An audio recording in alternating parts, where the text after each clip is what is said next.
Okay, but it was 7-0 in the end, and it's interesting, isn't it, when you look at Chelsea's season, you look at what the objectives might have been at the start of the season, how they came into this, winning the Club World Cup, winning the Conference League as well. They're sort of struggling to hold on to, trying to get that 5th spot in the Premier League as well. This is the best chance of silverware, the only chance of silverware left for them. How much of a priority do you think it will be for them, Jolien?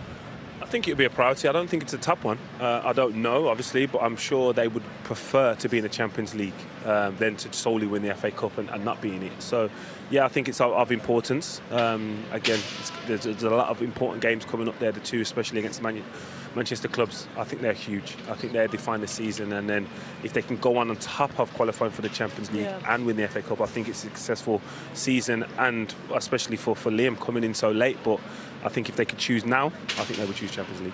I think the hierarchy would obviously say we want Champions League purely from the revenue perspective, but obviously this is a football club that I know well that demands trophies, and they're used to that, and I think the fans deserve that.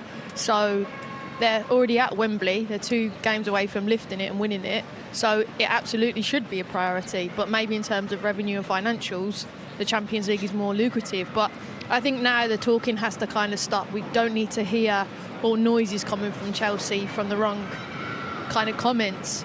It needs to be about the football pitch now and them doing their business, and today they absolutely did that, but it's got to continue both in the Premier League to try and get that Champions League and obviously to progress to the FA Cup final now. Yeah, and that's the thing, because we're going to look at their fixtures actually coming up, and Manchester City is next and Manchester United follows, and it's so important to just keep up momentum. Of course there's levels, and you're looking at, they're playing the team that are at the bottom of League One at the moment, facing relegation to League Two, and of course then they face Manchester City in the next game. So what Liam Rosenior has to do is keep the feel-good factor, but to keep his players excited about building something together as well. Yeah, definitely, and that comes with winning. Confidence comes with winning, momentum. But again, their tough test, or the toughest test, is going to be City next week due to the form there and the way they're playing. So again, they did themselves no harm in this week, and it'll be a great place to work when you're winning, especially 7-0. You come into work looking forward to it. Everyone's positive, and the bigger the game, that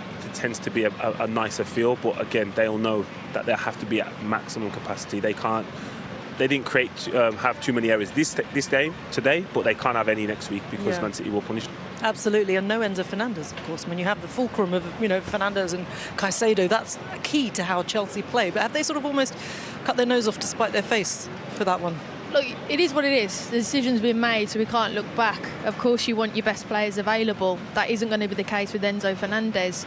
They have to move forward now, and like I said, enough of that talking. It's been dealt with. That's the sanction, whether we agree with it or not, whether we like it or not. That's happened.